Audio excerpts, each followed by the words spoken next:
Welcome back ناظرین اس وقت ہمارے ساتھ لائن پر موجود ہیں ملک کے معروف کالم نویس، اینکر اور شعبہ تعلیم سے ایک لمبے عرصے تک جنہوں نے جو وابستہ رہے، ڈاکٹر اجمل نیازی صاحب. ہم ان سے بھی پوچھتے ہیں کہ جی یہ اصل مسائل ہیں کیا، کیوں ہمارا جو معیار تعلیم ہے وہ گرتا چلا جا رہا ہے، ہمارے جو پبلک انسٹیٹیوشن ہے وہ رول پلے نہیں کر رہے.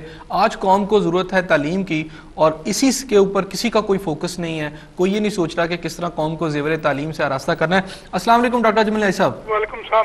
ڈاکٹر صاحب کس طرح دیکھتے ہیں اس وقت جو معیار تعلیم ہے پاکستان کا، مختلف قسم کے یہاں نصاب ہیں، کیا آپ سمجھتے ہیں کہ جو اس وقت اس دور کے جو تقاضے ہیں اس کے تحت ہم جو تعلیم دے رہے ہیں اس کو حاصل کر کے ہماری قوم جو ہے جو باقی قوموں ہیں اس کا جو قومیں ہیں ان کا مقابلہ کر سکے گی؟ جی بالکل نہیں جی، آپ نے معیار کی بات کی نا، تو معیار تو کہیں ہے ہی نہیں. دیکھیں اصل مسئلہ نصاب تعلیم کا ہے. نصاب تعلیم جو ہے وہ نصاب زیست کے ساتھ ہم آہنگ ہونا چاہیے. یہاں لوگ ایم اے کر لیتے ہیں اور زندگی کے بارے میں انہیں کچھ پتہ نہیں ہوتا. میں چیلنج کرتا ہوں کہ کسی بی اے پاس کو کہیں کہ وہ انگریزی میں ہمیں اپلیکیشن لکھ کے دکھا دیں. یعنی انگریزی کا مضمون جو ہے وہ ہمارے لوگوں کو برباد کرنے کے لیے رکھا ہوا ہے. وہ انور مسعود نے ایک شعر کہا تھا، وہ شعر تو میرے ذہن سے نکل گیا. اس نے کہا جی انگریزی بڑی ضروری ہے، آخر فیل ہونے کے لیے بھی تو ایک مضمون ہونا چاہیے.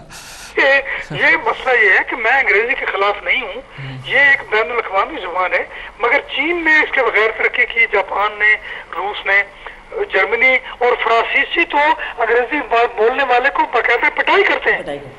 تو میں سمجھتا ہوں کہ بھئی جو لوگ انگریزی پڑھنا چاہتے ہیں وہ پڑھیں، جو نہیں پڑھنا چاہتے ان کو کیوں آپ پڑھانا چاہتے ہیں؟ یہ ہماری بیوروکریسی نے، جس کے لیے آپ کو معلوم ہے کہ بیوروکریسی کہتا ہوں، اس ملک کو تباہ کر کے رکھ دیا ہے انہوں نے. یہ سی ایس ایس کر کے آتے ہیں اور پوری زندگی ایک کتاب بھی نہیں پڑھتے.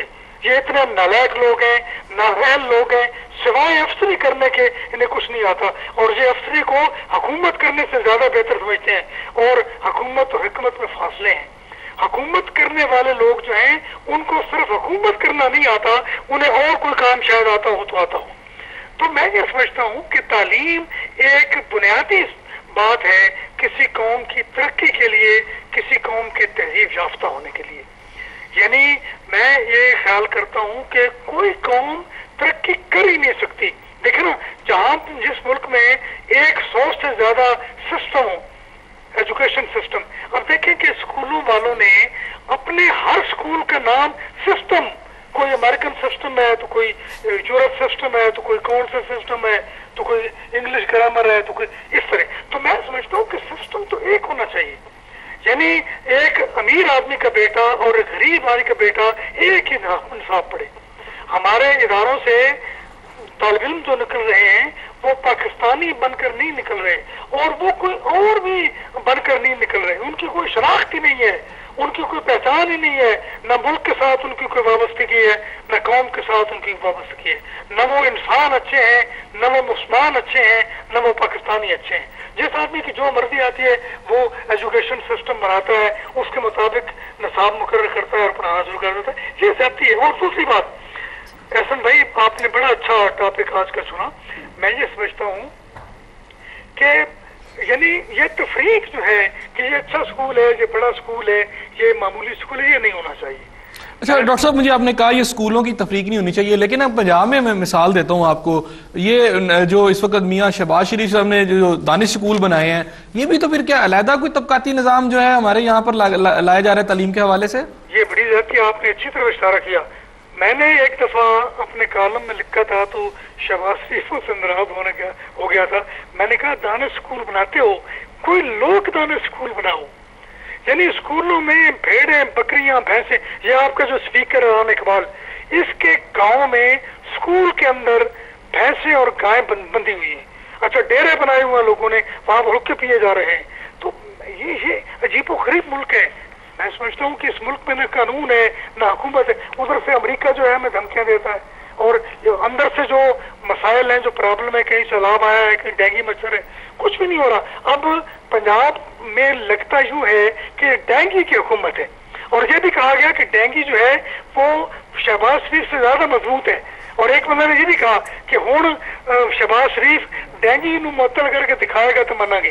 اچھا ڈاکٹر صاحب ڈینگی کی طرف بھی انشاءاللہ اگلے پروگرام میں آپ سے بات کریں گے. ابھی آپ نے بات کی کہ یہ بڑا ضروری ہے اس وقت جو ہماری پاکستان کی حالت ہے, ہمیں تھریٹس مل رہے ہیں, اور یہ بھی کہا جاتا ہے, کسی دانشور نے یہ بھی کہا ہے کہ کسی قوم کو مسلح کر کے دوسرے سے یعنی دفاع کرنے کے لیے اپنے آپ کو مسلح کرنا ہے تو اسے تعلیم سے مسلح کر دو, پھر وہ دفاع کر لے گی, اور دفاع کرنے کا سب سے جو آسان جو حل ہے وہ یہی ہے.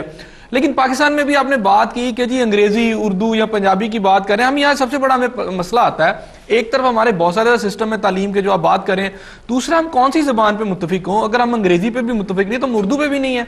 پنجاب والے پنجاب کی بات کرتے ہیں, بلوچستان. میں حسن بھائی سمجھتا ہوں بڑی سمپل سی بات ہے, آپ پاکستان کے کسی جگہ پر کسی علاقے میں چلے جائیں, وہاں آپ اردو بولیں گے تو آپ کنوے کر سکیں گے, وہاں اردو سمجھنے والے بھی ہوں گے, کسی حد تک معمولی اردو لازمن آتی ہوگی لوگوں کو.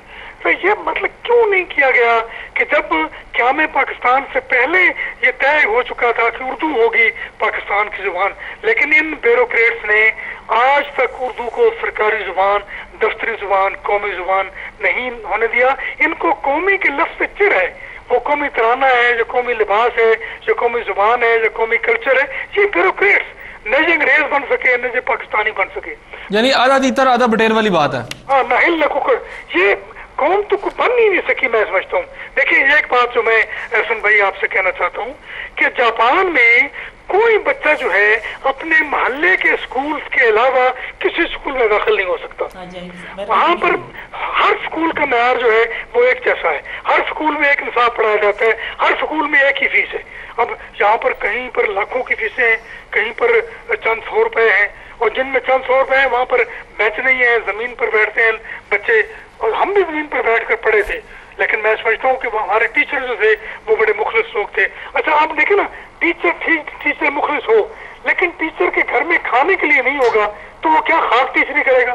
میں خود جانتا ہوں کہ اپنے بچوں سے, اپنے طالب علموں سے سگریٹ مانگ کر جو ہے وہ ٹیچر پی رہا ہے, اس کے پاس سگریٹ ہی نہیں ہے, اور ایک 6 ڈانگا لمبی پیجاروں سے آتا ہے شاگرد, تو ٹیچر کیا سمجھے گا, وہ کمپلیکس کا شکار ہوگا کہ نہیں ہوگا. میں سمجھتا ہوں کہ پوری دنیا, امریکہ میں ہائیلی پیڈ اگر کوئی ڈپارٹمنٹ ہے تو وہ ایجوکیشن ہے.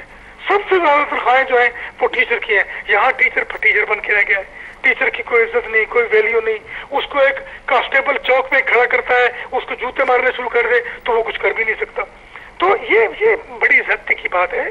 میں سمجھتا ہوں کہ فیس جو ہے وہ ایک جیسی ہونی چاہیے, اور یہ لمس اور یہ اسکول بیکن ہاؤس اور یہ انگلش گرامر اسکول, یہ تباہی کا ایک نتیجہ ہے. یہ طبقے پیدا کرنے کی بات کی جا رہی ہے. دیکھ کہتے ہیں 2 قومی نظریہ, تو میں تو 2 قومی نظریے کے حق میں ہوں کہ 2 قومی نظریہ نہ ہوتا تو پاکستان ہی نہیں بن سکتا تھا. لیکن اب بھی 2 قومی نظریہ ہے. اب کیا 2 قومی نظریہ ہے, ایک امیر, ایک غریب, ایک حاکم, ایک محکوم, ایک ظالم, ایک مظلوم, غربت کے نیچے زندگی بسر کرنے والے اور عمارت کی لکیر کے اوپر زندگی بسر کرنے والے, یہ 2 طبقے ہیں. اور یہ 2 طبقے تعلیم کی جو تفریق ہے اس نے اس ملک کو برباد کر دیا ہے. اس ملک کو اگر کوئی نقصان پہنچے گا تو جس طرح آپ کہہ رہے ہو وہ تعلیم کی اس افطری سے نقصان پہنچے گا, اور تعلیم کی طرف عدم توجہ سے نقصان پہنچے گا. سب سے کم بجٹ کا حصہ جو ہے وہ تعلیم پر خرچ کیا جاتا ہے. میں کہتا ہوں لعنت ہے اس حکومت پر اور اس عوام پر بھی کہ جو احتجاج نہیں کرتے کہ یہ تعلیم کا. لیکن آپ نے بڑی اچھی بات کی کہ تعلیم کے ذریعے دفاع کسی قوم کا ہو سکتا ہے, لیکن ہم دفاع پر تو 75% خرچ کرتے ہیں.